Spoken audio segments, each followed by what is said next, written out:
I say this all the time to my team. Like, I like to use examples of when we were back working at Google and like just any company that we've ever worked for. Yeah. Just like what our work ethic was like.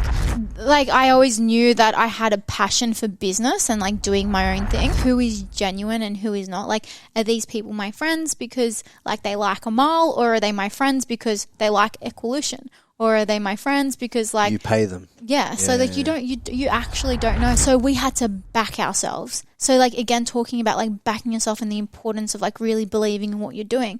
You will have so much like noise from everyone else. And then I clicked into it and then I was like, oh fuck, that's the Forbes 30 under 30. And then I was just like, oh, I checked my emails, didn't have an email, and then I Google searched Jade Spooner or Amal Wakim 30 under 30, and it came up with the article. And then like 6 hours later, we got the email saying, congratulations, you made the list. Here we have clarity, direction, and success way beyond what we ever previously thought possible. Here's your host, Frankie Lee. Welcome back to the Frankie Lee podcast. Now today, guys, we have a woman that's gone from being working high up in IT in Google and founded an award-winning company called Equalution with her business partner Jade Spooner. She's on the Forbes 30 under 30 list. She's done so many different things, and we're going to go into all of them. Amal Wakim, welcome to the Frankie Lee podcast. Thank you for having me, Frankie. It's really nice to meet you as well. Yeah, I've heard amazing things about you. Have you? Yes. Who from? From Toby, actually. I know that you guys have worked together. Yeah. And I know that Davey's been on your show as well. Yeah. And he's spoken highly of Toby. And then like Toby was telling me about your podcast, and then he was speaking highly of you and that you've done work for him and so on. And yeah. Mad. That's nice. That's good. That's good. I'm pumped for that. I think the best place for us to start with you, obviously you've done so much with Equalution in the last few years. Yeah. Obviously you've been on Deloitte's fastest growing companies, top 50 companies in Australia. You've done mad technology play. You've built an app. You've got thousands of customers. You're serving people at a different level now in the nutrition space. I think what most people, everyone will look at that and think, wow, that's amazing. I could never achieve that myself. But like, you went from working, just break it down for us. You went from working in Google in IT. When did you kind of know that that kind of wasn't for you? It's so funny that you said that I was working in IT for Google. I was actually working in the marketing, like e-com, retail marketing for Google. I think there's been one article that says that we're working in IT for Google. Yeah. I do my research. Yeah, I know. You've done your research. I've done my research. You've done it well. It's not my fault they misquoted. It's not my fault. They did. They misquoted. That's not my fault. I think it was news.com.au that said it, or maybe Daily Mail, but... So can you confirm flexing the articles already. She's just flexed on me big time. I think it was news.com.au that mentioned me in there. But yes, can confirm, did work for Google. I was in the retail marketing, so you know those like Chromecast and Chromebooks and any of their physical products. So those stands that you saw at JB Hi-Fi, I was managing a team that would facilitate those stands and then just be those little ambassadors that would talk to customers and sell the products. And then Jade, on the other hand, was working for the AdWords department. And I loved it. Like I feel like I had always known that I would have my own thing going on. So growing up as a child, I actually started my own business when I was 14. I think it was 14 or 15. My sister... What business was that, by the way? It was a hair straightening business. So it was my sister, my cousin. Oh yeah, I'll give you a few products. Definitely. Yeah, so my sister, my cousin, and I. My dad was doing import-export from China. He was like importing goods from China, and he was just like, if there's anything that you girls want to create, let me know, and we can make it happen. Yeah. And so we flew over to China, and we had a passion for like just hair because I've got really thick curly hair, and so I would straighten it every day. I do, yeah. Really? Yeah. Yeah. Honestly, guys, if you're watching this on YouTube, you'll never believe that in a month or something. My hair is so straight. And so we at that time were really passionate about hair straighteners, and back then I think it was only GHD that was around, and so we're like, oh, you know what, we'd bring out like a competitor of GHD, something that's better for your hair, that had titanium plates that you could change the degrees on, and you know. And this was at 14 years old? Yeah, 14 or 15. I can't remember how old I was. Maybe even 16. I don't even remember. I didn't even remember what I did yesterday. But yeah, so I started that business with my sister and my cousin, and we went to China, created our own product, our own branding. It was called Glamorous by DDA, because our names started with D, D and A. Right, And then we, for those that live in Sydney, we had a stall in the Bankstown Centro, because we were trying to target other like Lebanese females that had thick curly hair. To start to build like a culture around it, yeah. And so we sold out. We were selling our hair straighteners and our blow dries, and we only bought a couple thousand pieces, and we sold out. And it was just something that I'd started when I was younger. And it's so funny because only recently, like maybe like a couple of months ago or even a year ago, someone actually had texted me and said, hey, Amal, just wondering if you're still selling those hair straighteners. I'd love another one. And I'm just like, I got out of that business a long time ago. That's like 15 years ago, darling. Like, Jesus. Yeah. And so, like, I always knew that I had a passion for business and, like, doing my own thing. I aced business, like commerce in high school. I think in my ATAR for my business exam, I got like 98 out of 100. I just had a passion for it. It just came naturally to me.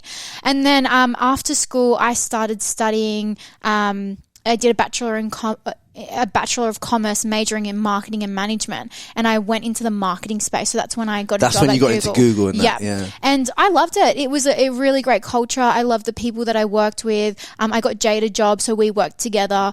So did you and Jade grow up together like in Sydney as well? So you grew up as friends as well? Yeah, so we were both born and raised in the Shire, and we went to primary school together and high school together.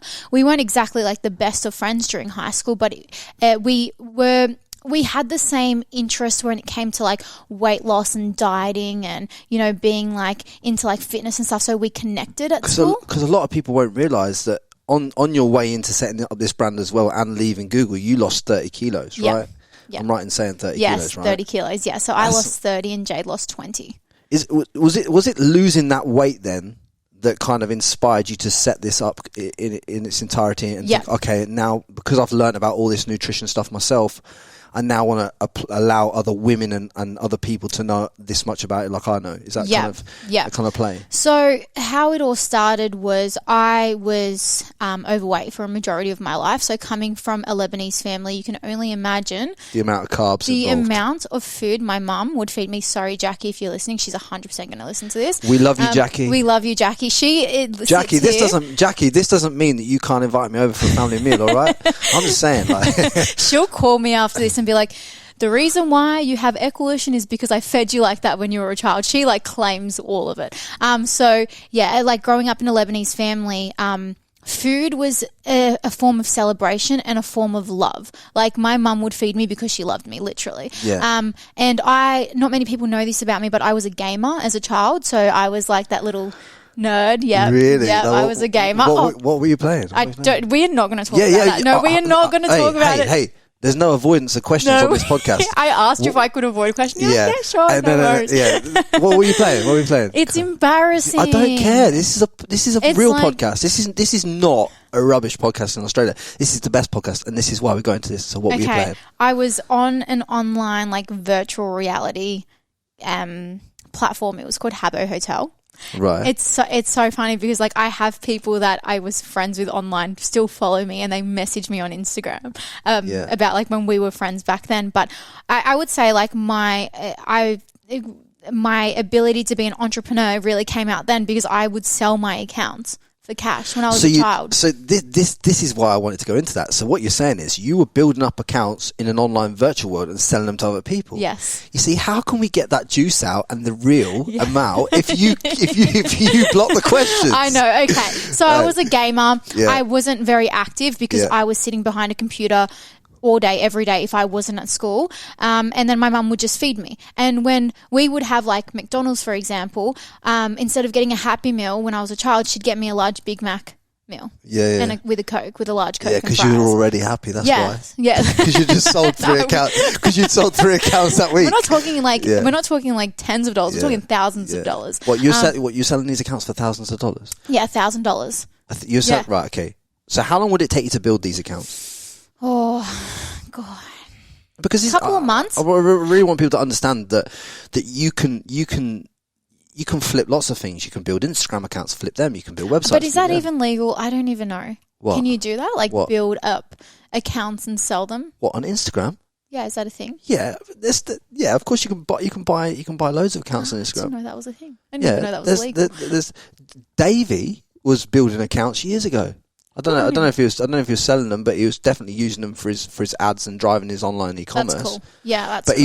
he's also building them for other people as well. But I did that. I did it on this platform, and pretty much what I would do is this little character that you had would then become like really rich, and then like you'd like have like this status and like this really cool name. You sold the status, and then I love that. Yeah, and so I would sell it. So. Yeah, really inactive. Mum would feed me a lot. My diet was really poor. And then I just remember there was a time where I had to visit the doctor just to check, like just get like bloods done, just make sure that everything was okay. This was when I was maybe, I think like 13 or 14. I keep saying around this time. I don't know why, but like around the 13, 14 age. And when I went to the doctors and had gotten my results back for my insulin, they said that I was like borderline diabetic. And so I had to do something about it because then I would just start to experience health problems for the rest of my life. The rest of your life, yeah. And so that was a really big wake-up call. That coupled with like the bullying that I experienced at school, like I wouldn't say that I had friends, like I was one of like the the WOG group, like the cool kids and so on, like the at WOG school group. That's what it was like. It was like anyone that went to my school will like understand this, but like I had friends and everyone was nice, but there were always those comments about my weight. Like, and it would Kids come can from be your so friends. cruel as well. It would come from your friends. Like they would just say things about my weight. And so that with like the issue that I was facing with like my insulin put together was what motivated me to start my weight loss journey.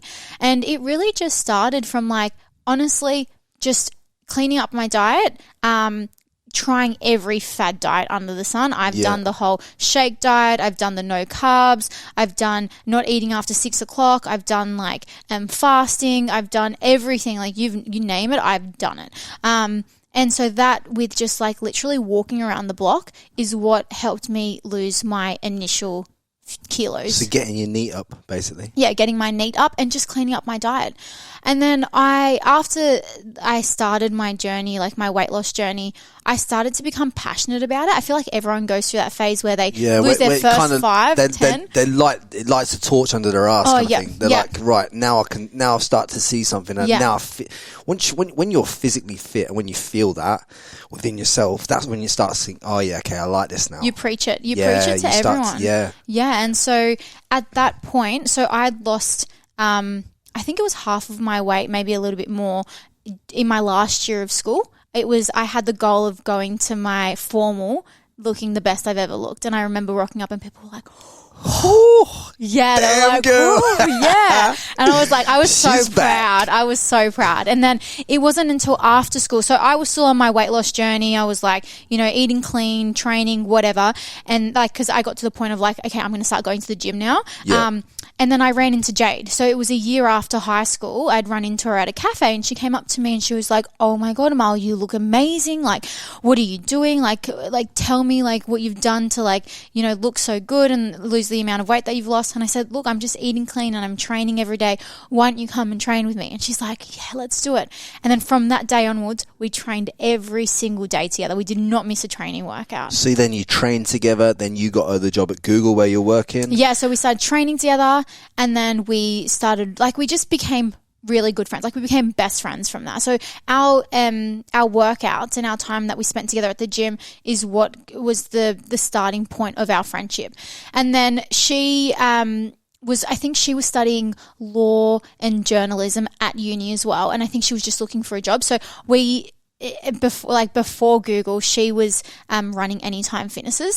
So what happens is she'd build them up and then manage it and then go on to the next Anytime Fitness. So she was working for someone who was franchising them and she hired me as one of her like assistants. And so we were working together, and then I got a job at Google, and then I got her a job at Google. But then it got to a point where in our health and fitness journey, we wanted to achieve more. So we're naturally very competitive people. And so when you go to the gym every single day and you diet strictly every single day, you're like, how do I take this further than what it is now?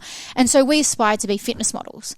And so I don't know, like, so how like much bikini models like IFBB, WBFF. Yes, correct. Yeah. And so we then went on to prep for our first show. Did you read about that? Have you? No, I've not read about this bit. No. Yeah, so we went on to prep for our first show, Jade and I, and we found a coach, and we did a 6-month prep. And this, that's my belly. That's me getting hungry. You told me to eat snacks before this. There are snacks available, right? You're making out like I don't offer food, right? He does. He's been very generous. And so we did a 6-month prep with this coach online, and it was 6 months completely restrictive dieting, like clean eating fish, chicken, broccoli, asparagus, all oats, the boring stuff. All the boring stuff. No cheat meals for 6 months, training twice a day with cardio. We did that prep. We stepped on stage, and we literally, like, it looked like Jade had eaten me, and Jade had looked like she had eaten me, and I'd looked like I hadn't eaten. So, like, I was far too skinny, and Jade needed to lose 5 more kilos. And we were just like, what went wrong? Like, we were so strict for 6 months. We were so dedicated. Why do we not look like what the other girls look like? Like, why are we not in the top 3? And is that because you'd been given the same diet by the same person? Yes. And obviously, like, the same diet and the same calories for different women doesn't work. So we then started to become educated on nutrition. So we met a guy called Jonathan Dixon, who was the third arm or leg, whatever that saying is, of Equalution. So it was myself, Jade, and Jonathan to start with. So we'd met him. We'd heard about this guy that was giving ice cream and chocolate on meal plans, and his athletes were looking amazing and so on. And we were just like, we need to chat to this guy. Like, how is this even possible? This was in 2014. Is this like when people were starting to say, okay, if it fits your macros type thing? Yes, but it was before it fits your macros even was a thing. Yeah. And so we were just like really curious. We were like, okay, we feel really defeated right now. We'll do anything. Like, whatever someone tells us to do, like, we'll do. Because we had rebounded post-comp as well, because when you go from a restrictive diet to like being able to eat whatever, you have no self-control. It doesn't matter how dedicated of a person you are. You've been restricted for so long. Chocolate tastes fucking good, and you just want to keep eating chocolate. And not only that, I think I mean, obviously I'm not female myself, but I know from looking at female bodies and when they lose a lot of weight, obviously women hold weight in certain areas of their body anyway. Yep. So when you go and start smashing down calories or calorific content after that, it's like, well, it's going to go somewhere, isn't it? Like, yeah, well, your metabolism adapts at a certain point after a period of time, and then when you increase your calories and you increase like the food that you can, like your calorie consumption, you're going to put on weight. It's inevitable unless you properly reverse diet. And so this is why like crash dieting and like low calories doesn't work, is because like, yeah, you might lose the weight. It's the wrong type of weight. So there will be fat, but you'll lose muscle and water. But as soon as you go back to eating normally, you're going to put it back on. So when you say reverse diet, you just mean your calories slowly back up. Work your calories back up strategically over the weeks, so that you're not going to store in it all. You're not going from 1,200 calories to 2,000 calories overnight. You're going from 1,200 to 13 to 1350, 14. You might go up to 15, then you might go to 17, but you're not going from bang and bang. Yeah. And so we rebounded after that first show, and then we were like, you know what? We're going to just give this guy a chance.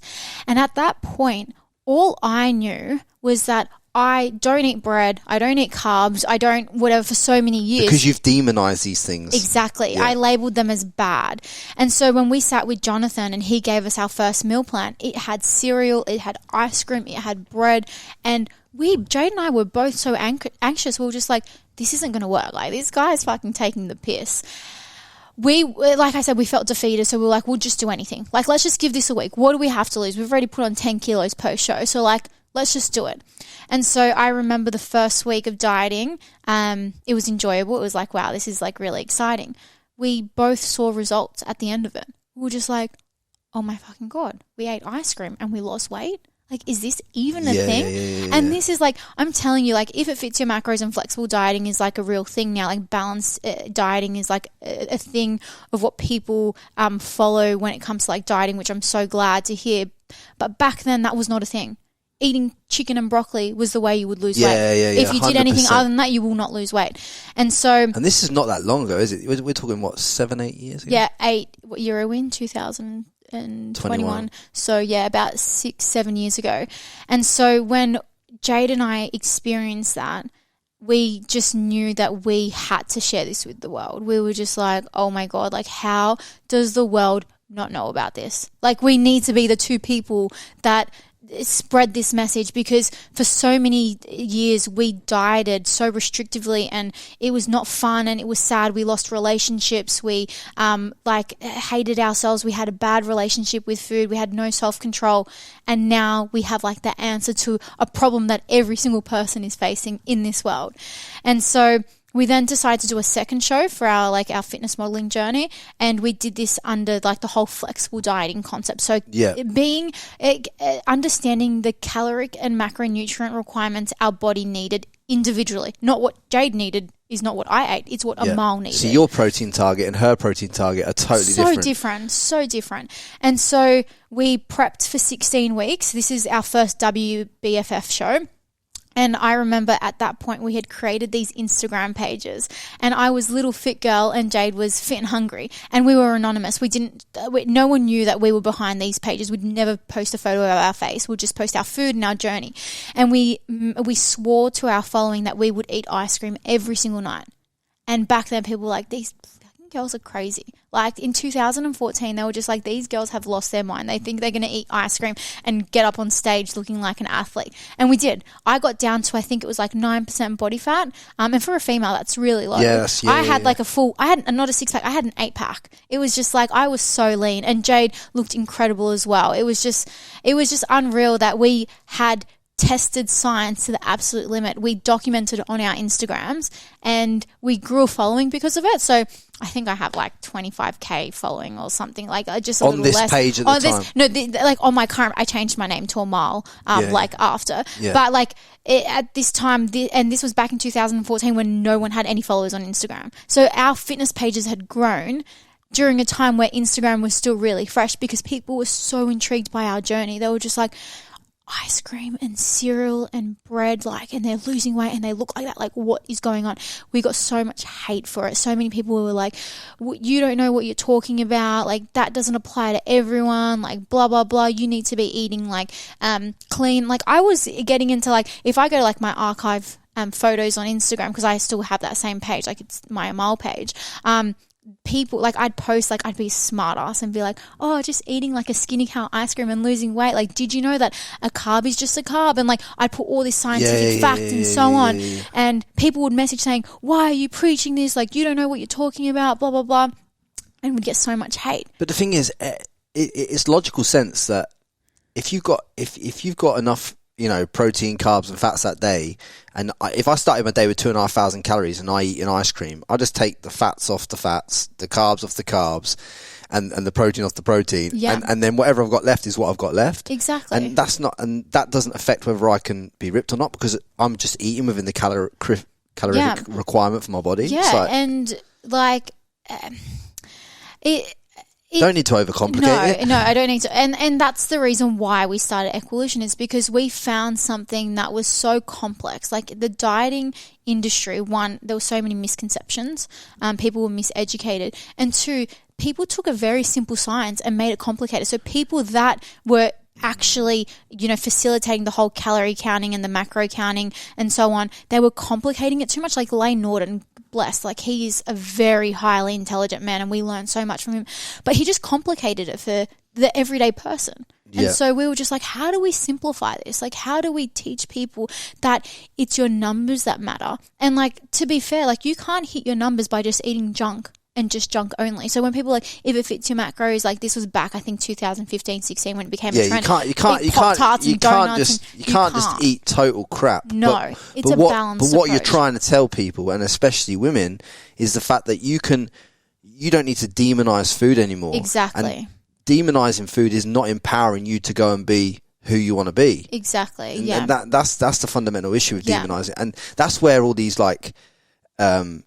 people get these anxieties around food, and then they get they get other ailments that that come into their life. Anorexia comes into your life. Eating disorders. It all comes from having a poor relationship with food because of the experience that you've had with food. But the thing is, you should have no relationship with food, because food is just food and it's just fuel. You don't need to overthink it. You just eat. Right? Yeah. And so, and that's how Equalution came about, because we had experienced it ourselves. So we were our first 2 clients.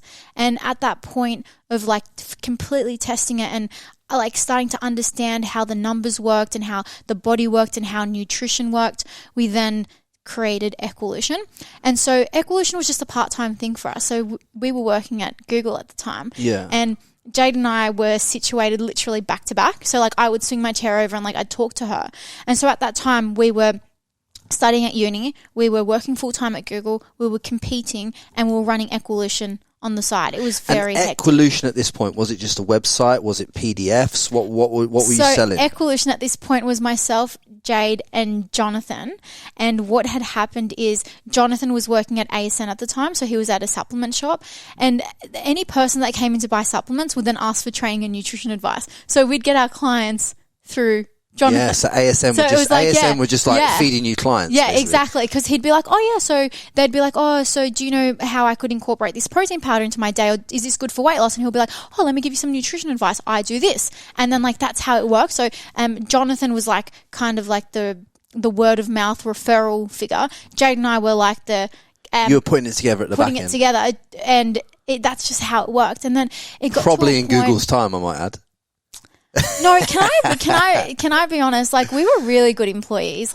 I say this all the time to my team. I like to use examples of when we were back working at Google, and just any company that we've ever worked for. Yeah. Just what our work ethic was like. We were the first ones in, we were the last ones out. We took a lot of pride in our work. We just had really good work ethic. And so it got to a point where some of the time while we were at Google had to be used for Equalution, because we were just at such a high demand. But our days were wake up, go to the gym at 5 a.m, go straight to work, go from work, catch a train home, only because we could work on the train, because driving got in the way of working. And then once we get home, train again, because we train twice a day, and then we'd keep working, and it was just repeat. It was just a lot of people will be wondering how you did that much volume of work and how you did that. But the reason you did that is because you found purpose in what you were doing. We were so passionate. We just loved being a part of this life-changing experience. It was just so rewarding to have people experience what you experienced, and to be a part of it. It gave us a purpose. It was you wake up every day and you're just I feel good, I'm making an impact. Did you ever think back then you'd build it into being the 14th fastest growing company in Australia? Yes. You did. Be honest. You actually thought that. So to keep going on with the story, we got to a point where we saw the potential in Equalution. We're just oh, this isn't just a 2-client thing. People want this service. Yeah. And so it was just one day we rocked up, and I felt we both knew it was a day that we were going to quit. And so we rocked up to work. So this wasn't planned? No, it was definitely not planned. And I just I just had this weird feeling. Jade had a weird feeling. It was just a weird day. Weird but exciting day. And then I was in a meeting with my manager, and I got pinged on Google Chat. And Jade was like, I just did it. It's your turn. I'm sitting here having a really important meeting, and she just told me that she's just quit her job. And I'm like, holy fuck, the pressure's on. We haven't even spoken about this. And hold on, I think what's more ironic is that she did it on Google Chat, and Google Chat's useless. But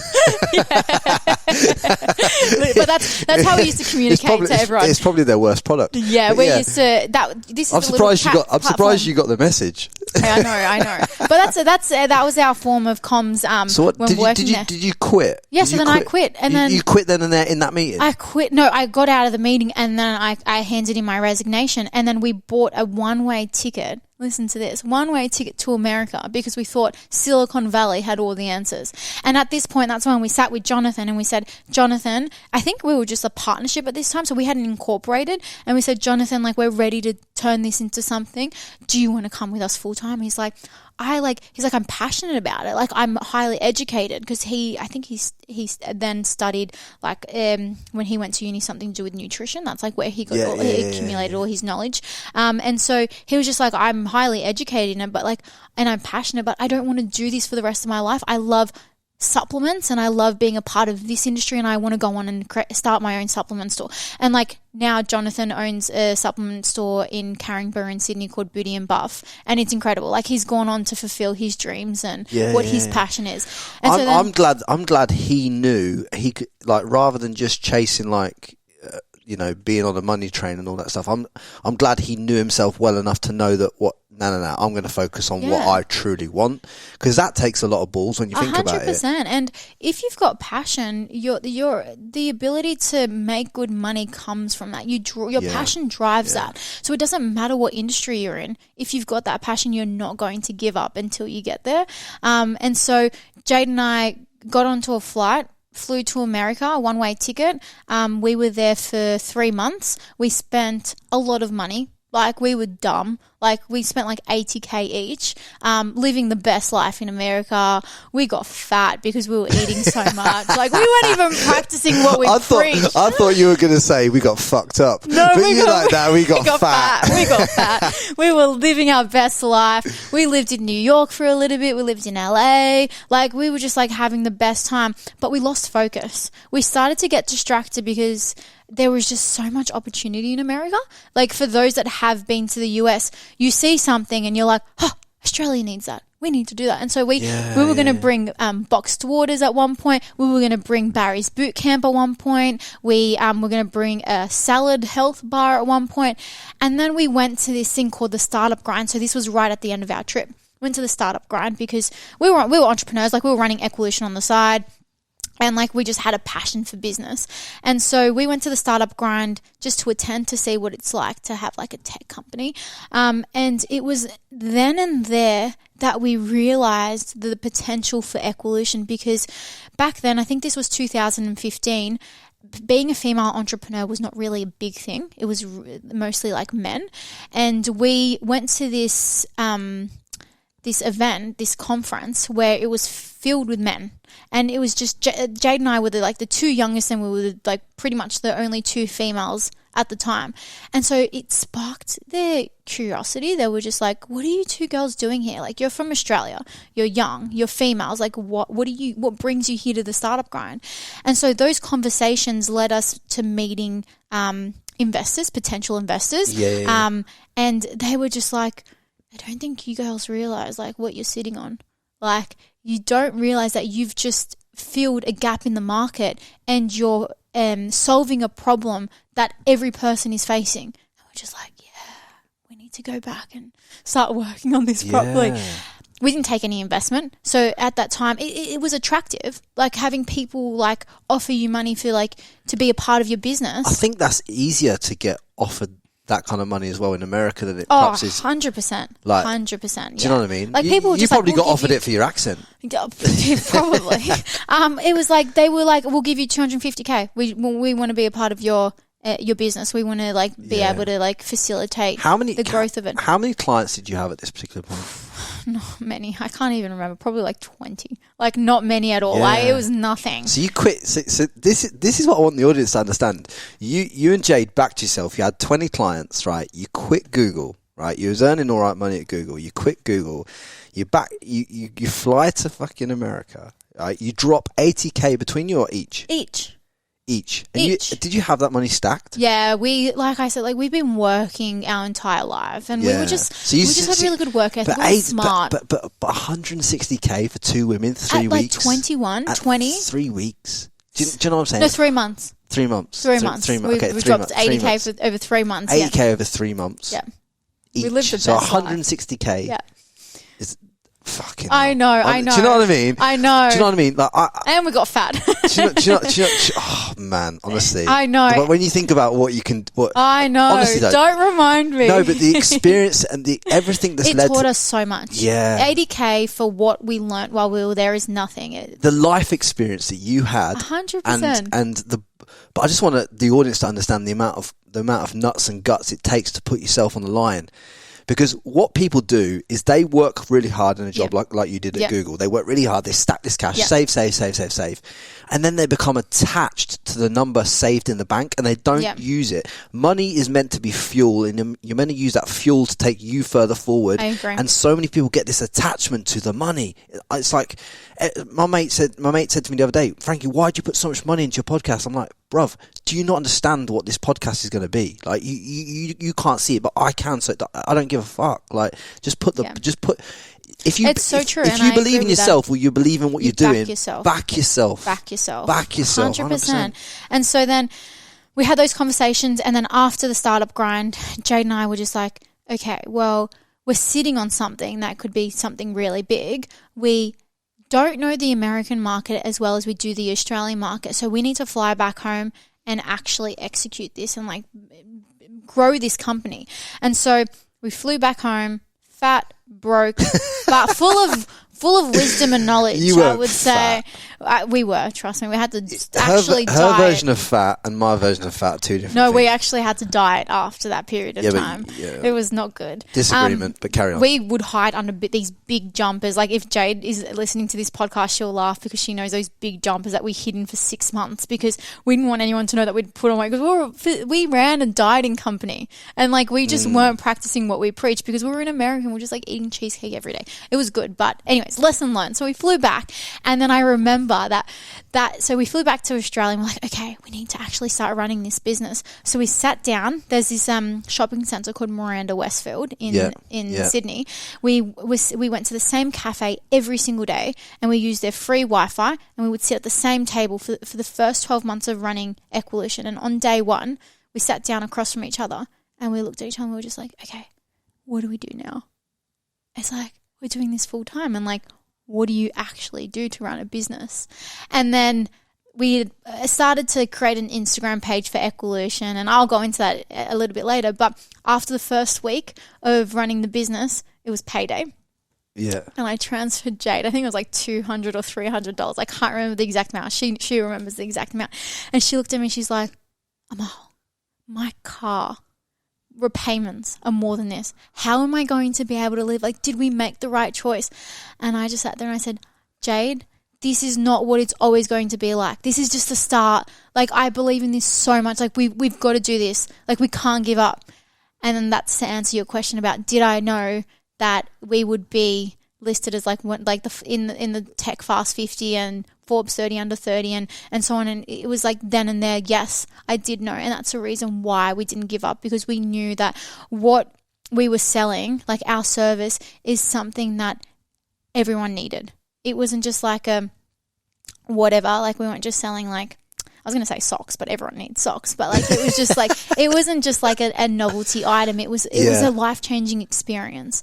But in saying that though, like Jade and I, we didn't start this business because of like what it could potentially be. We started this business because we had a message we wanted to share. And obviously like scaling and spreading your message results in like seeing success in your business, right? So like having awarded all these amazing awards and being recognized and so on. But we did it because we wanted to be the two people that shared this with the world. 100%. I can see your passion when you say that. It's quite, it lights me up just looking at you, getting on it. Because I love it so much. No, it's good because to go from earning like $0 to like 8-figure, 9-figure business, whatever, it's like, it's a big move, man. It's a big move. You should be very, very proud of yourselves for what you did and what you put in. But I just really needed people to understand how much you'd backed yourself. Oh yeah, because 100%. I drill into this again on the podcast. You quit your job at Google. It's very safe when you're earning that kind of money at Google, and then you took your savings and you backed yourself big time, and you came back again with nothing, and then just kept going. Went for the hills. And there was another period of time where we had to back ourselves. So after Equalution had been operating, I think it was for like the first 12 months. What kind of revenue numbers were you doing in the first 12 months? Just so people know from what you went to. I think in the first year we made 300K. I don't know. I can't remember. I honestly can't remember, but I'm thinking it was around the 300K mark. Yeah.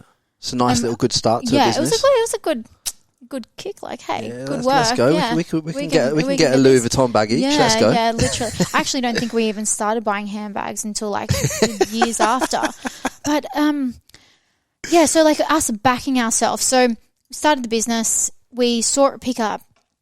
Word of mouth, everyone in the Shire knew about it, which was like how like we started to create our clientele. So most of the people that were clients initially were from the Shire. Yeah. And then we started to partner with PTs and facilitate the nutrition for personal trainers. So you started to be the app that PTs use to calculate. Well, this was before we were an app. This was when we were doing everything manually. Right. Okay. So how Equalution came about, and so how we serviced our clients we had a chat platform between us and the client. So it was either through Messenger, Facebook Messenger, and if they didn't have Facebook, it was through WhatsApp.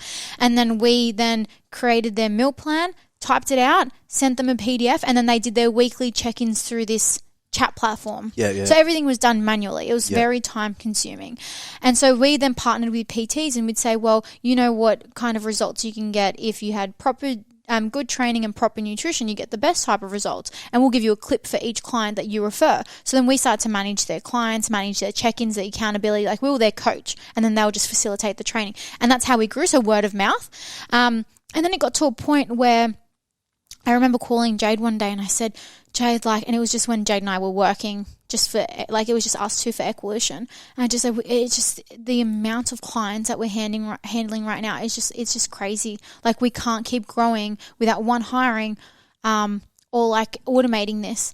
And then I said, imagine if we had an app that did it. And this was back in 2015, 16 when apps weren't really like a thing. And then she's like, oh my God, you're onto something. And then that's when we started to make like our first big investment into the company, because at that point we'd not paid for marketing. We had no overheads. And let me just drill into that for the audience, because you partnered with people that already had your clients. And that's what most people who have businesses that listen to this podcast should do. Someone's already marketed and someone's already paid for to acquire your clients. And you can plug with someone else and service someone else's clients at a better level for them. Our growth of the business for the first 5 years was organic. We had not put a single dollar into marketing. And someone actually asked me this the other day, what would you have told yourself when you first started the business 5 years ago to assist with scaling? And I said I would have put more money into paid marketing a lot sooner, because I didn't realize how effective it is. But organic marketing is just as important, and it helped us build that foundation for our brand. And so at that point, when if you juice into marketing too quick though, you can waste a lot of money. 100%. You really need to validate your concept first. Which you were doing with the PTs. Exactly. And so it got to a point where we needed to make our first big investment into the company, and that's through tech. So technology is not cheap. For anyone that's started a tech platform or product or whatever, you would know how much it actually requires in terms of funding. And so Jade and I, still to this day, both own wholly Equalution. So we've not taken on any 50, investment. 50, yeah. 50-50. So we've completely funded, we've bootstrapped the entire time. And so at that point, when we were investing in tech, we had people say to us, you girls are so stupid. What you're doing now is working. You're making at this point maybe $500,000 or close to $1 million a year. Why do you need to do that? You have a good life. You don't need anything beyond that. Don't waste your money. That's their limiting beliefs, though. And so we had to back ourselves. So, again, talking about, backing yourself and the importance of, really believing in what you're doing. You will have so much, noise from everyone else. People will always share their opinion. 100%, but you need to back yourself. 100%. And we did. And I am so glad we did, because it obviously allowed us to then take it to the next level by facilitating our service through a mobile app. You said that there was a point in there where you both had to pump a lot of cash back in. What position was the business monetary wise, and what kind of cash number did you have to pump back in to get this app going? Because I really want people to understand again, because saying back yourself and then showing it is a two different. I think that, to be honest, I only was really across our revenue numbers maybe for the first time 2 years ago. So when you talk about the first 3 years of running the business, I can't even tell you. But in terms of what it cost us to build the first version of our app, so the first attempt we did cost us $10,000. it was just like uni students that did not even work. They couldn't even like create the platform. They couldn't even create an MVP. So that was silly. But the first real attempt, so our second attempt, cost us $200K. Yeah, and that's still pretty. That was back that's still what pretty cheap. 3 years ago. So like $200K back then is like $500,000 now. Really, when you think about it, with inflation. So that $200K did not allow us to have a functioning mobile app. So we failed. So it was like getting $200K and throwing it in the bin, literally, because we couldn't use any of it. So not even the code, nothing. Nothing. So what did you do at that point? So then we felt really defeated again. We were at such high demand. Like our Instagram was pumping, word of mouth, referrals. It was going so crazy. The only thing that was getting you over the loss of $200K was the fact that you were still cash flowing continuously through manual work. And we had no overheads at this point. Yeah. So we then started to hire. That's when we started to hire nutrition coaches, and we had them a part of facilitating the service for us. And our office was in our apartment, so we didn't have any office expenses. We had Kmart desks. We just bought MacBooks. We outlaid a couple $1,000s to like get our team going, but we didn't have like any big overheads. Just nice and lean, yeah. Yeah, and because like Facebook Messenger was free, WhatsApp was free, PDFs were free, and you were getting your customers from people people who already had the clients, that had already done all the hard yards to acquire the clients. Yeah. Notice exactly what I'm saying here to the audience now is the fact that you can plug that idea into so many business models to get started out the gate. If you want to start your own business today, you know what I mean. It's just so easy. The power of word of mouth. Honestly, it's just insane.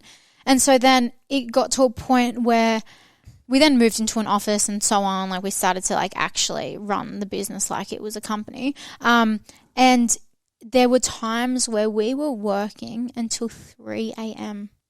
There was a period of time where we actually booked out the Sofitel for a couple of our employees because they were finishing so late and then they'd start so early. And so like the Sofitel was next to our office. Yeah. And so it was like they didn't have the time to travel back home because we were at such high demand.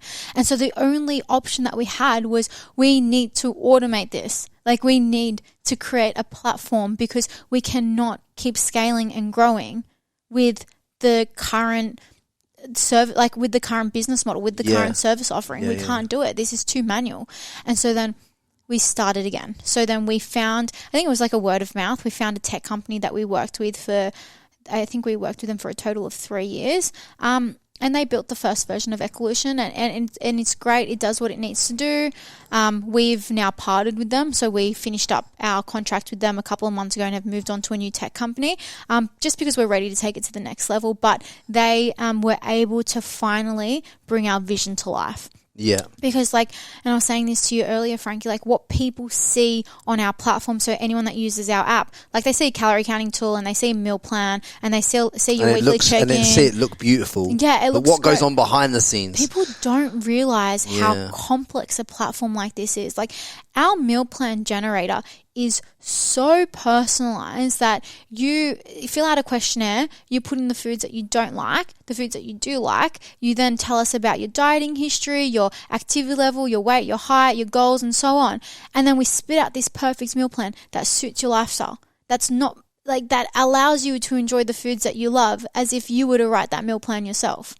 So it's not like you're not getting this meal plan that's completely like foreign to you where you're like, oh, I have to eat like lentils and, a piece of steak, but I don't really like steak. You were literally eating your favorite bolognese pasta that you love to eat every single night and your favorite chocolate bar. Like it's so personalized, and we've built the technology to be able to facilitate that. Your eyes when you said chocolate. I love chocolate, but I love ice cream more. Oh, jeez. But no, I agree with you. Like and you can tell how much love you've put into this because obviously it just lights up in you when you talk about it and you see how personalized it is.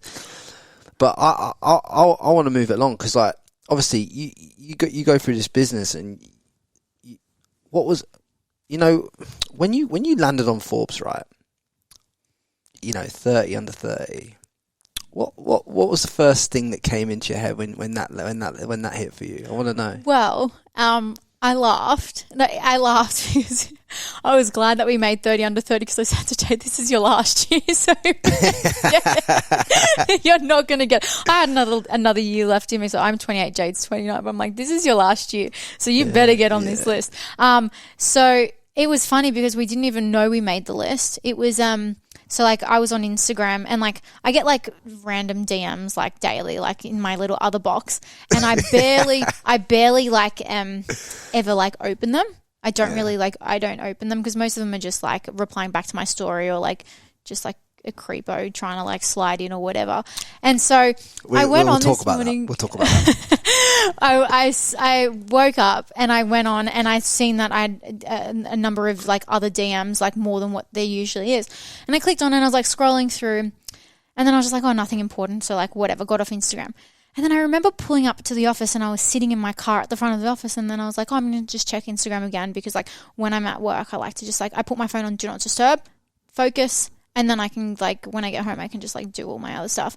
And so I was like, I'll quickly check Instagram, whatever, before I get into the office. And then I clicked my other box again. And then I was like, wait, I think I saw this morning. Someone said, congratulations on 30U30. And then I was like, what does that mean? And then I clicked into it.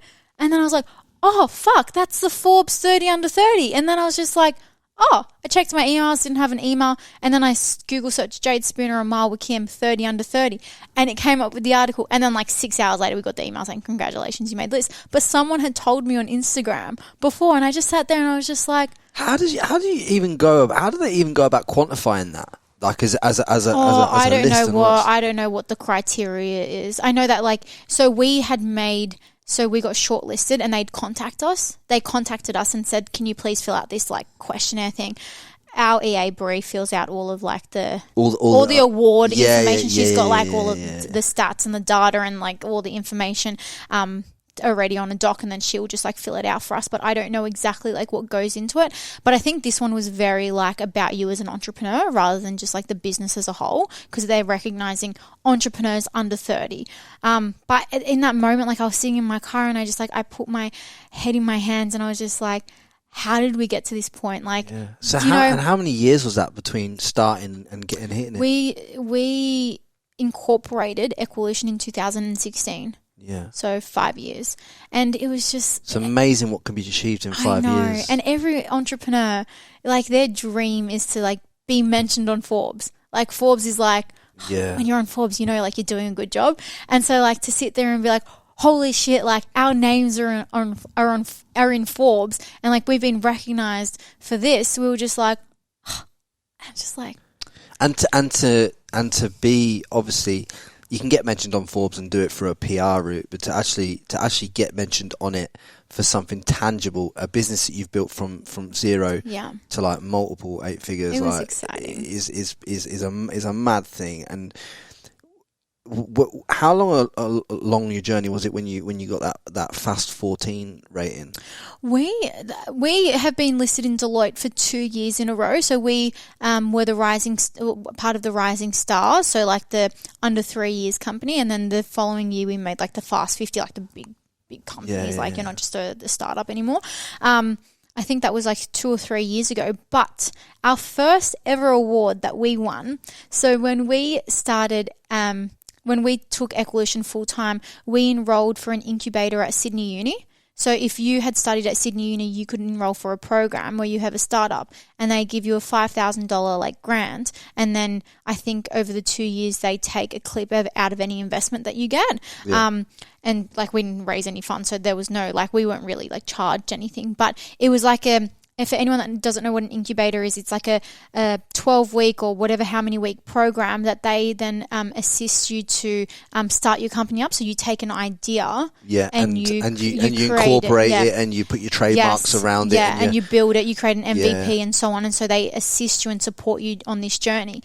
And so we were part of the incubator because at that time for Equalution, we wanted to turn it into a mobile app, and so we went through the incubator to turn Equalution into something called My Taste Guide. So back then we actually had plans on building a separate app called My Taste Guide, which was going to be a cheaper business model. It was going to be like a calorie counting tool and so on. We ended up meshing them together and still remaining with Equalution because Equalution had a strong brand name. We didn't want to like lose the brand that we'd created. But we had done this, I think it was 12 or 16 weeks. We'd done the incubator program. And then at the end, there's like an awards night or like a pitch night or something like that. And you sit there and you pitch your business. You're like, well, I've done this and I built this and this is what we do. And Jade and I won the incubator business award, and we won like $15,000 worth of Lenovo products because we were the best business in the incubator program.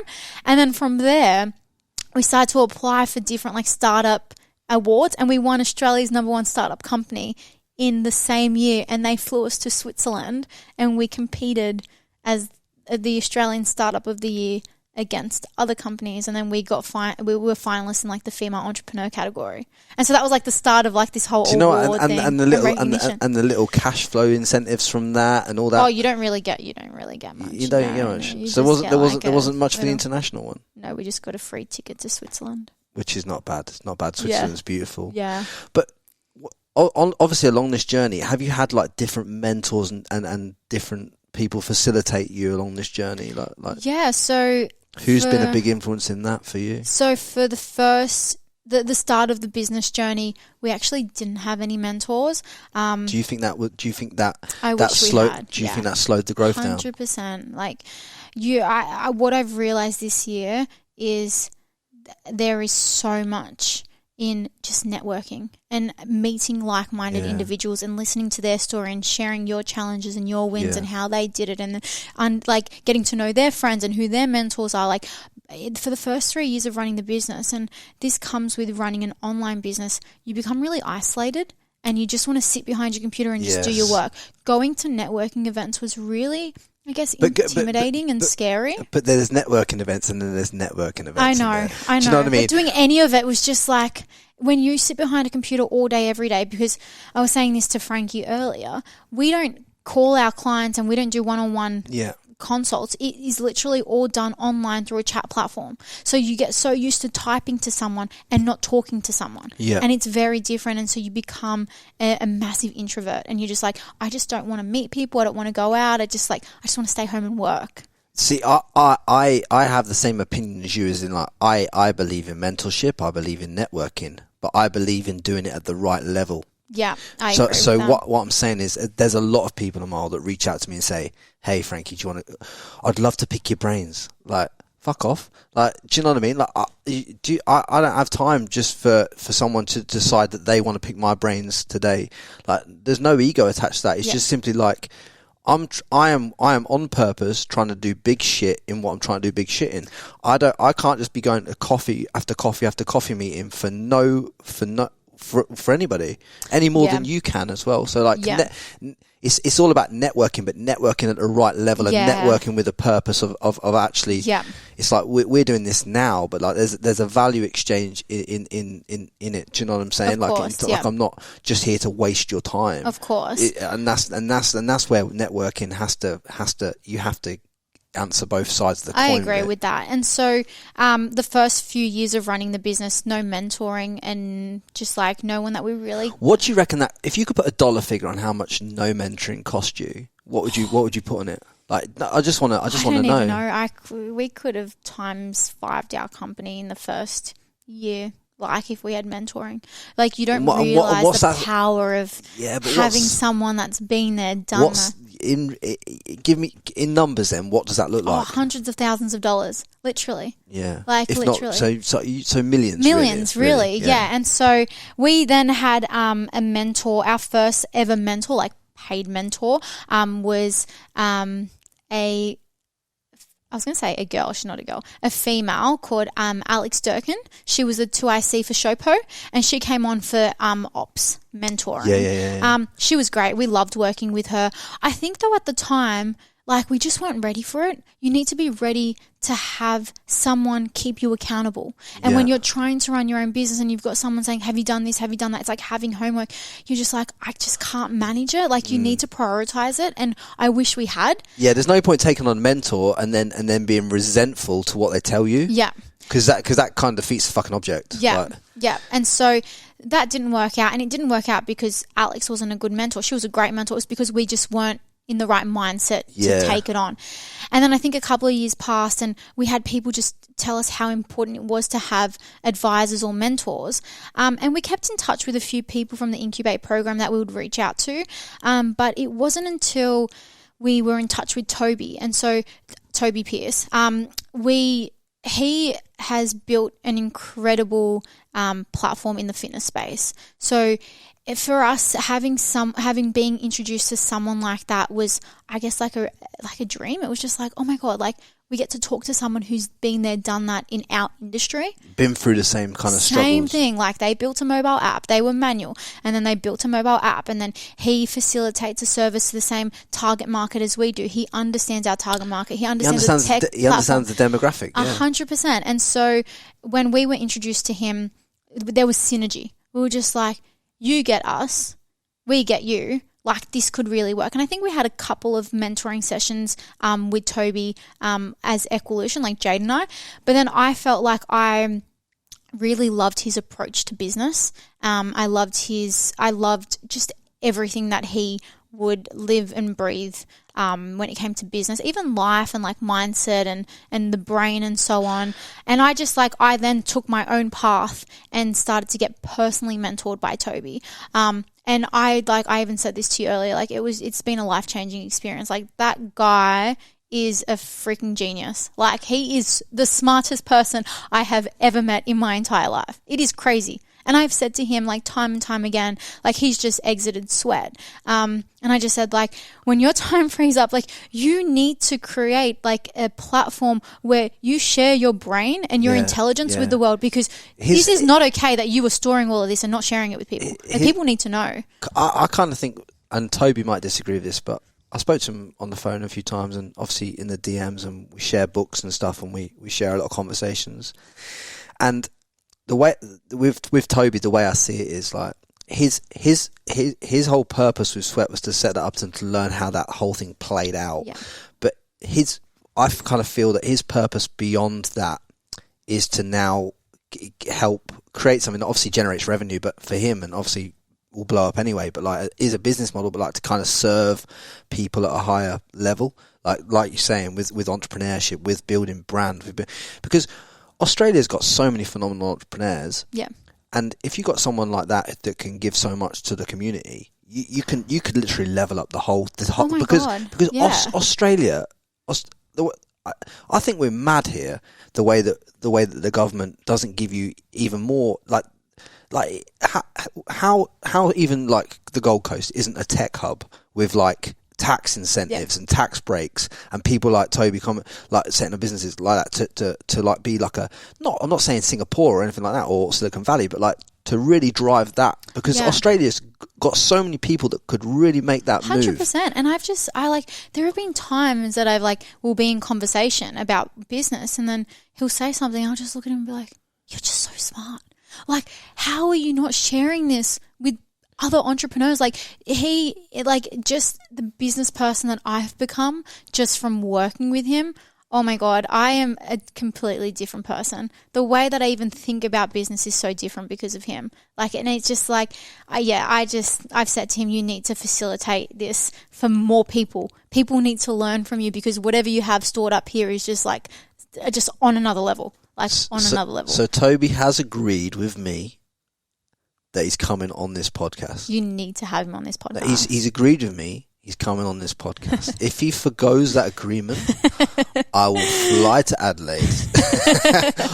I do know where he lives, but like, do you know what I mean? Like, I know that podcast will happen, and he's already agreed to it. It will bring so much value to your audience. Honestly, like, you're talking about $500 million brand valuation or more, built in Australia in the fitness space, doing big stuff. It's big shit, and like what you guys are doing. And it's no coincidence that once someone's led the way in how it can do it, and then you could just lean back and pull someone up. And I know that on a personal level, he gets so much value from that. Yeah. That's why I asked you about mentors. It's like, because I need people to understand that, listen to this. It's like, everyone will come on and tell the story, or a lot of people will come on and tell the story about how they've built this themselves and how they've done this themselves and all this themselves. Yeah. A lot of people forget the nuances, and the nuance is this. It's like, there was pivotal moments in your whole time where you've not only backed yourself, but where you've been supported by others and stuff like that, which allows you the growth to go and take it further. And like, people kind of miss those nuances. Yeah.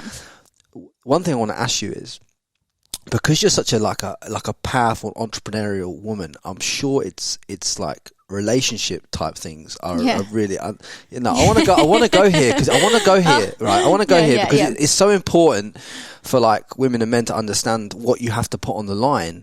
And we don't have to go into any refined details, but like, it's so important. Like, it must be hard for a woman like you who's doing big shit now to date, to find that person to because like, we can talk about business, we can talk about revenue numbers all day long, but like, the real Amal like has other stuff going on too. You know what I'm saying? Like, isn't that a hard part to go through? Yeah, it is. I think that most recently, I would say in the last 2 years, I started to have more like work-life balance. So back when I first started the business, it was about 7 days a week, and I need to work all the hours in the day that like I'm awake, and like I had that mentality that I need to work more in order to become successful. But now I'm in the mentality of work smarter, not harder, and you need to have that balance. You need to have those relationships, whether they're friendships or like partners or just family bonds and so on. Like, those are so important. Like, and we were speaking about this earlier, like money and success does not drive happiness at all. Yeah, yeah.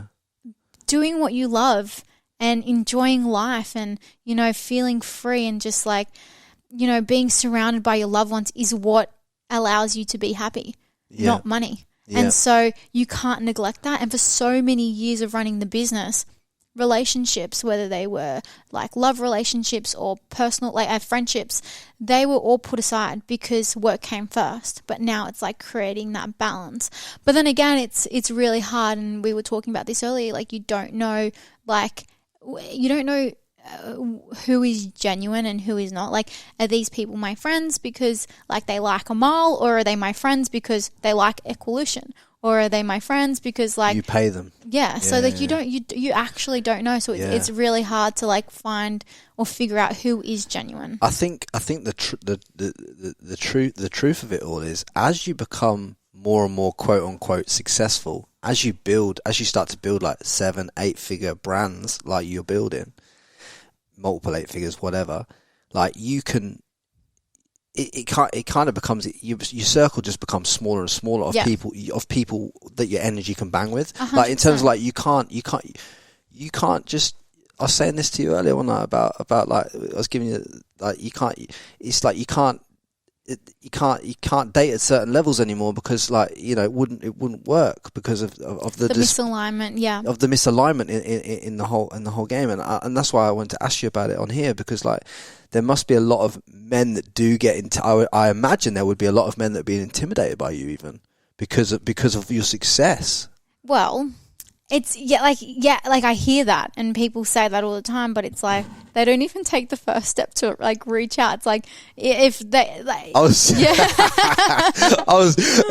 get the creepos on Instagram, but like these are just creepos on Instagram, but like you don't get really a lot of attention at all. And then like when I've said that to like my girlfriends before, I'm like, oh, like, like I don't even like get many people sliding. They're like, because they're intimidated. And it's like, oh, but they haven't even tried.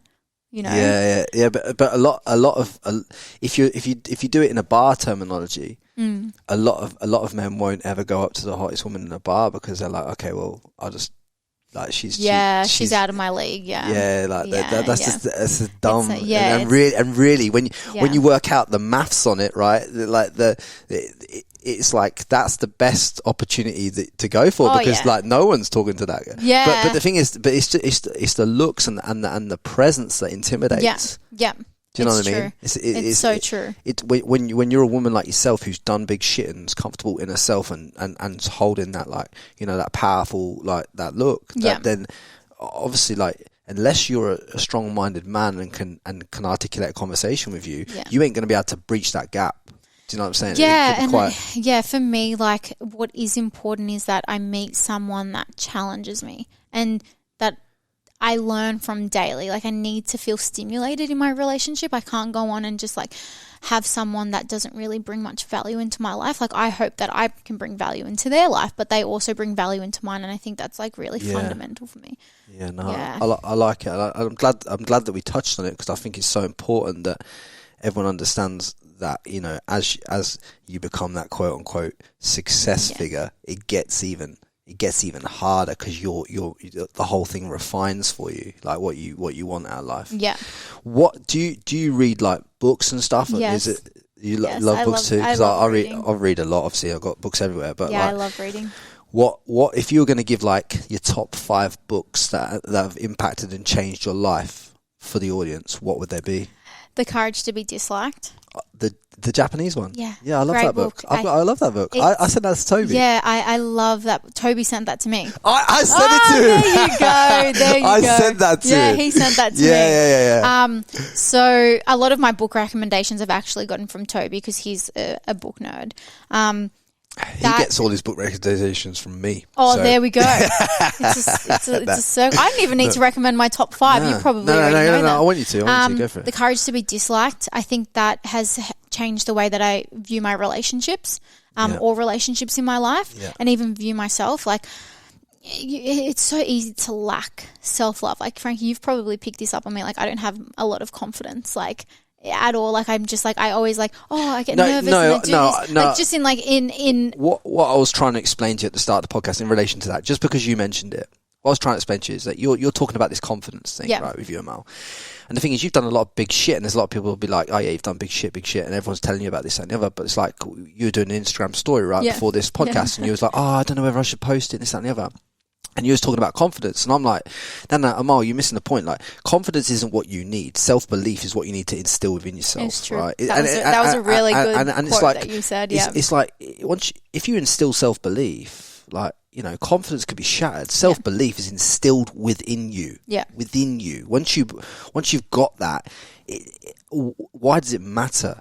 Like, you know, what fucking Instagram. If you want to post on Instagram, you post it on Instagram. Yeah, my EA says that to me all the time. Brie, best friend in EA. Like, I sent her the boomy that I posted. I sent this to her. I'm like, is this okay to post? And she's like, Amal, you need to stop asking me for approval for everything. If you want to do it, just do it. Yeah. Just go for it. Just have confidence and self-belief. No, don't take the word confidence completely out of your vocabulary, because confidence, honestly, it's like, even if you talk about it in the boxing terminology, you can shatter confidence. Yeah. Self-belief is instilled. And once you instill that, that's when you go to a whole different level. Yeah. It's like, why can't you? Because at the end of the day, you fucking look what you're doing, man.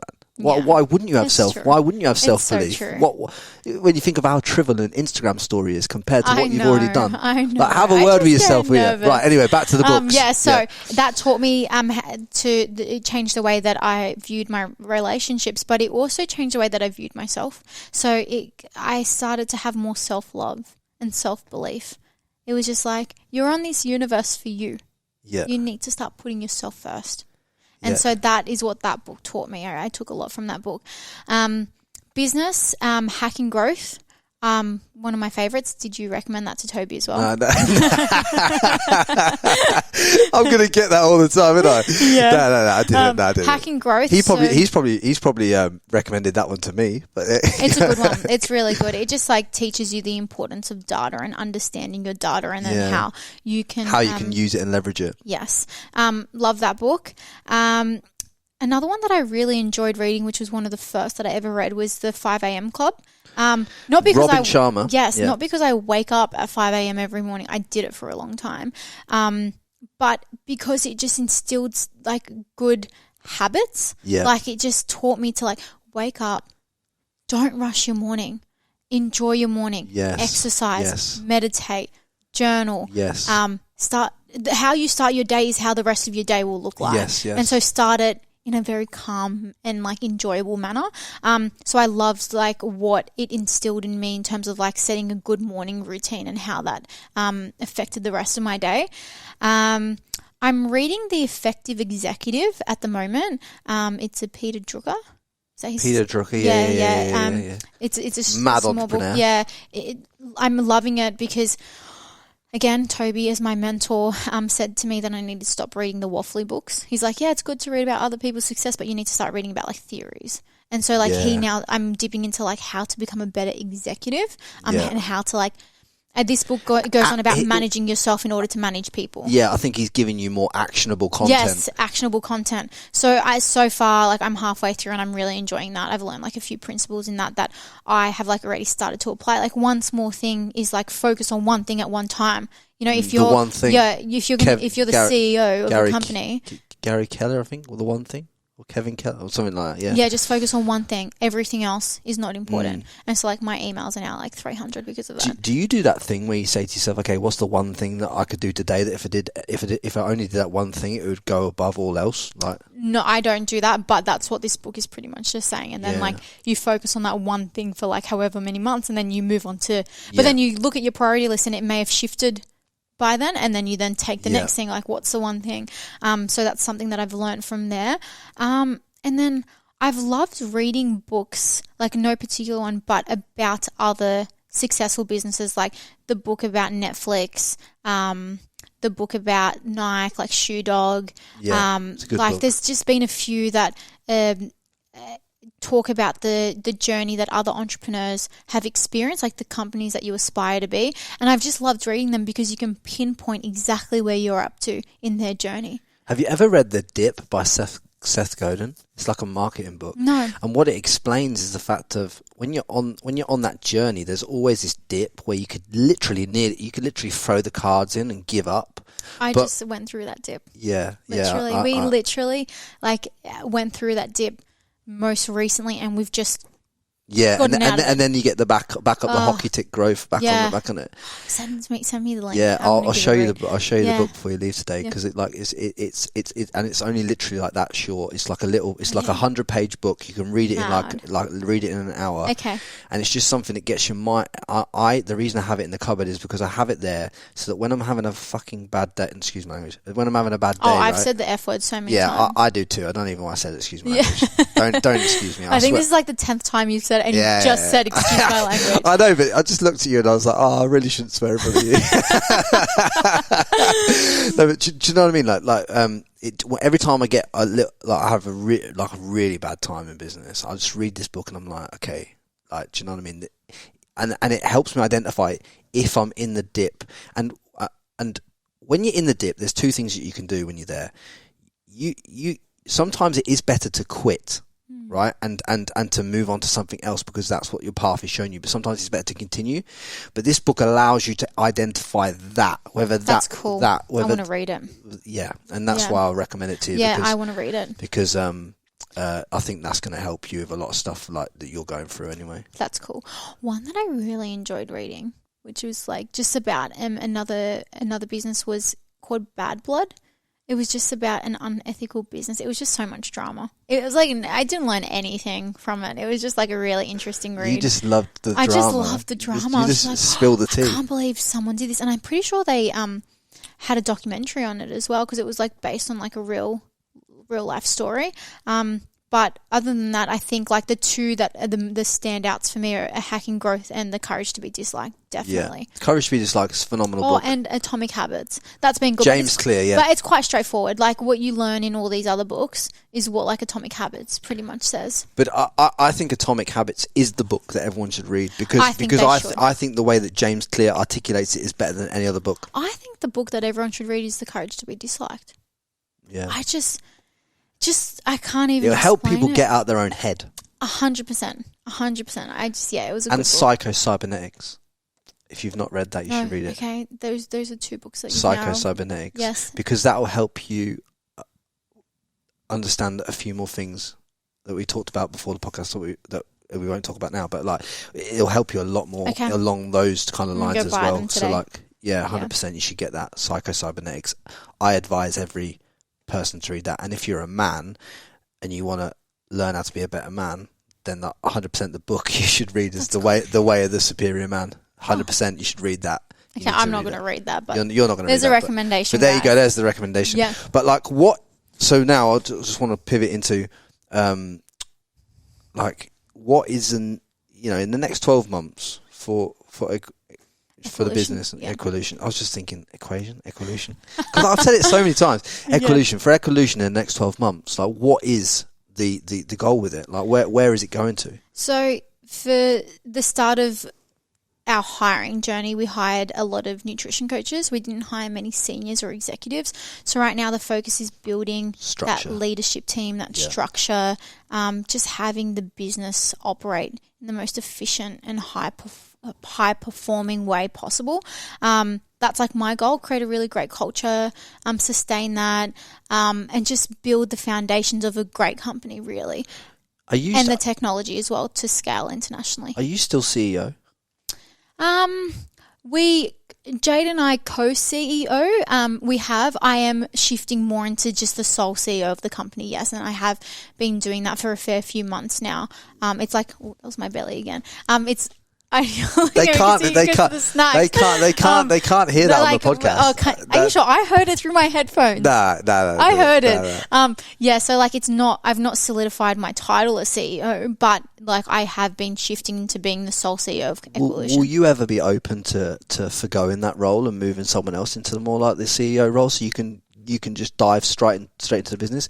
Like, for instance, argument's sake, Ben Francis for years with Gymshark dived into marketing and marketing, because that's where I think now, while the business is still relatively small, it's not small, but like our team is small. I think we've got like just over 20 at the moment. Right now my focus, for example, has been with the marketing team. So like I've been assisting the marketing team while still looking over the overarching business. But as you grow, it's something you may consider. Yes. And I think Toby explained this to me really great. Look, Toby, if you're listening to this, my explanation is going to be so off to how you explained it, but he was talking about a founder going into a CEO position versus like someone that's a CEO that's not a founder of the company. So a founder dips into so many different departments, whereas like a CEO will come in and he'll just know a little bit of each department.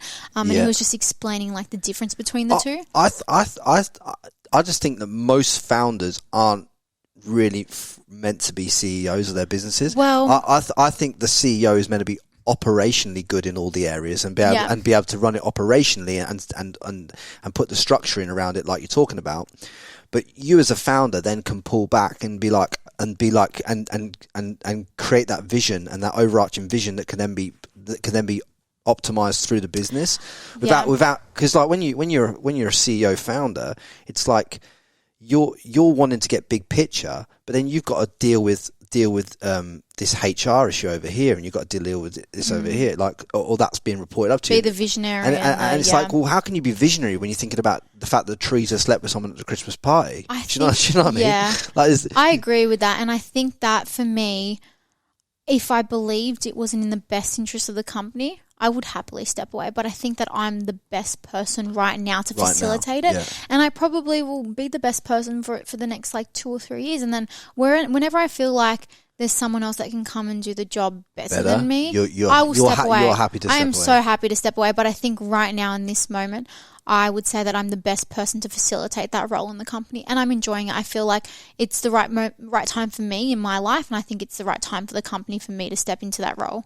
Yeah, no, I like that. I like the fact that you're open to 100% open to moving on, because like so many people get stuck in that CEO role. Whatever's in the best interest of the company, honestly. Yeah, 100%. Like, because it makes you and it can make a lot of founders unhappy, because they think founder and CEO is the same thing, and it's not. It's not. a completely different 100%. Skill set.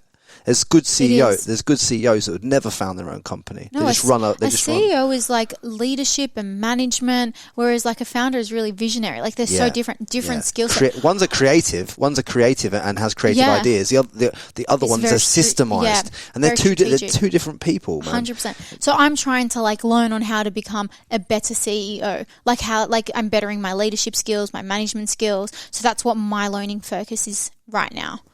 But then on the other side of the coin, what's the point in that when you could just I love it. Yeah, but you're improving skills when you could naturally lean into your better skills and then outsource your. I love it. I feel like I'm thriving right now.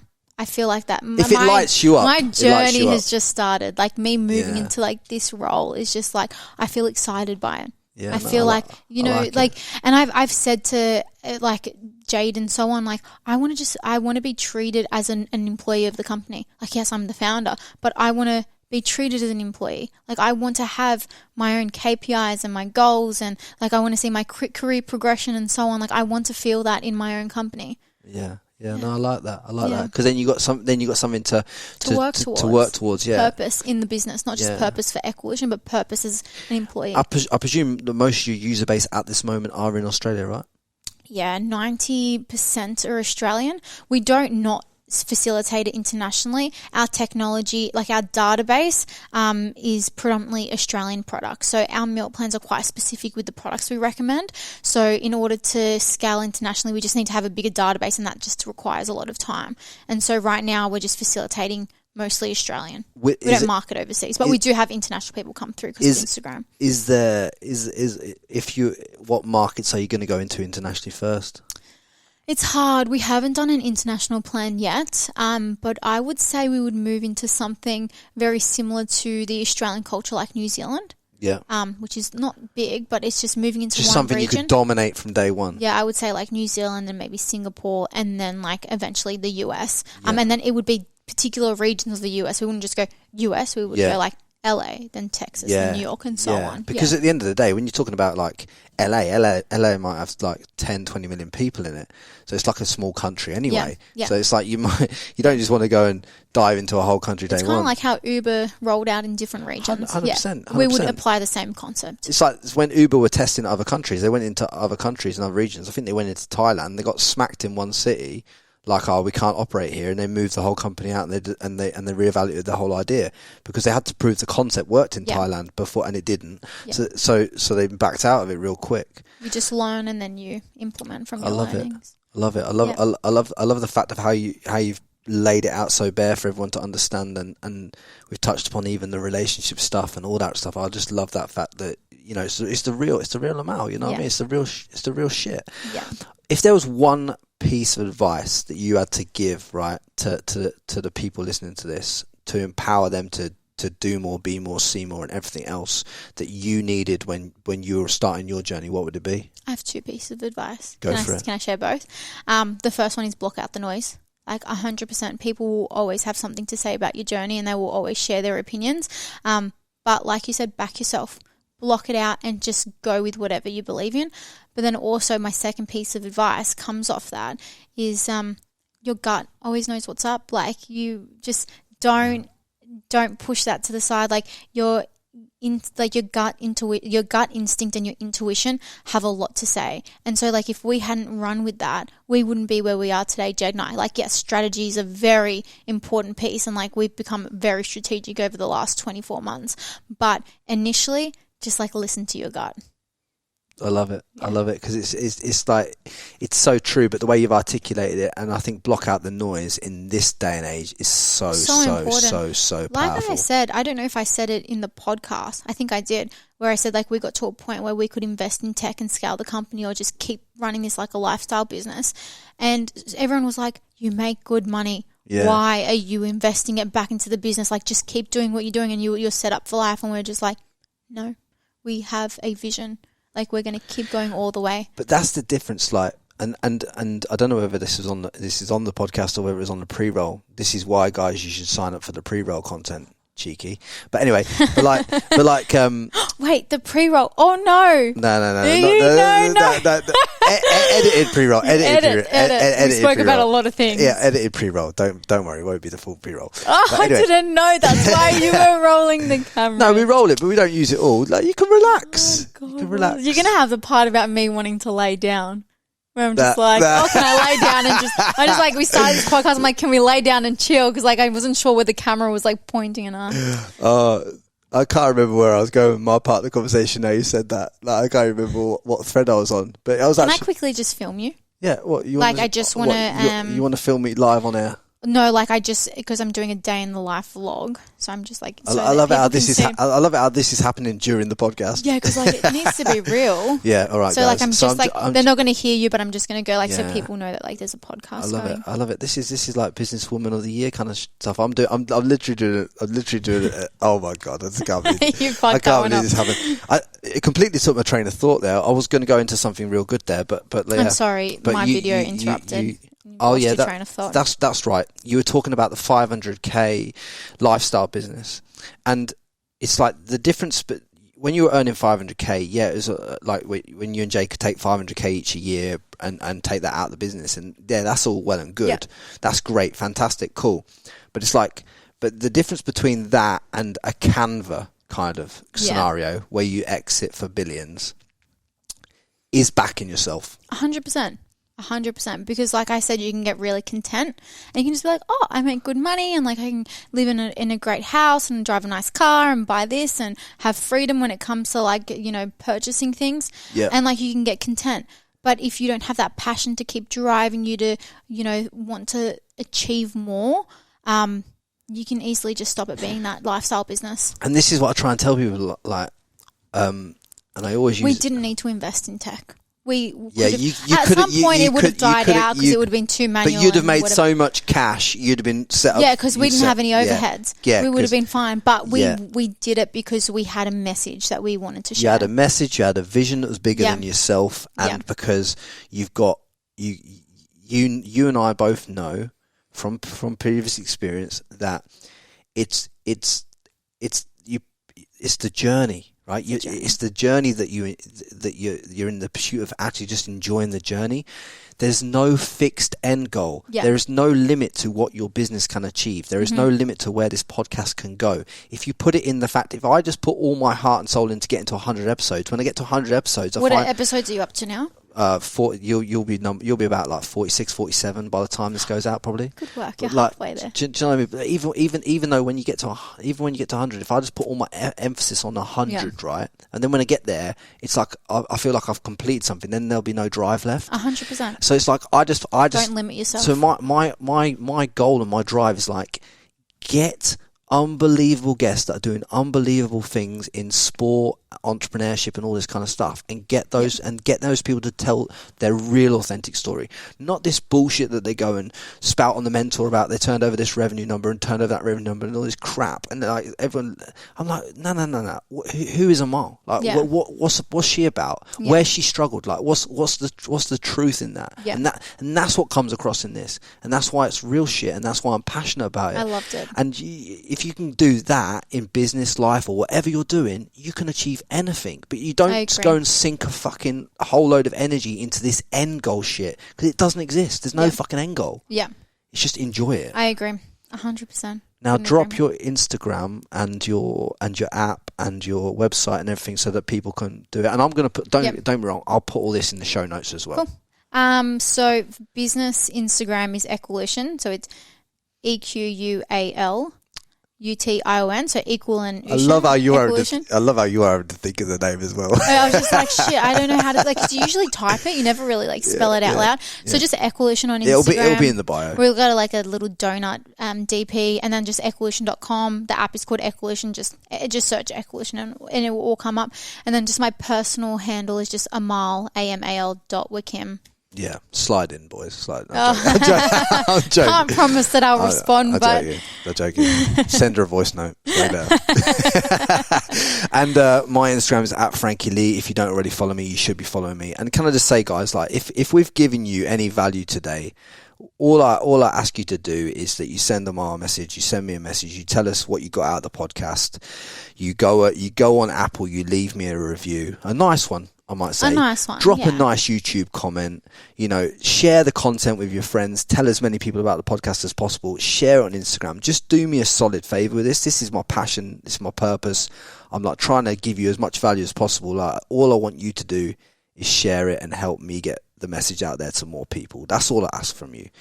That has been the Frankie Lee podcast. I've really enjoyed That has been Amal Wakim. She has smashed life. She's smashing everything. It's all good. And I'm proud of you. Thank you. And I'm proud of you as well. Honestly, touch gloves. Much love, guys. Thank you for having me. Bye. Don't forget to subscribe to the Frankie Lee Podcast.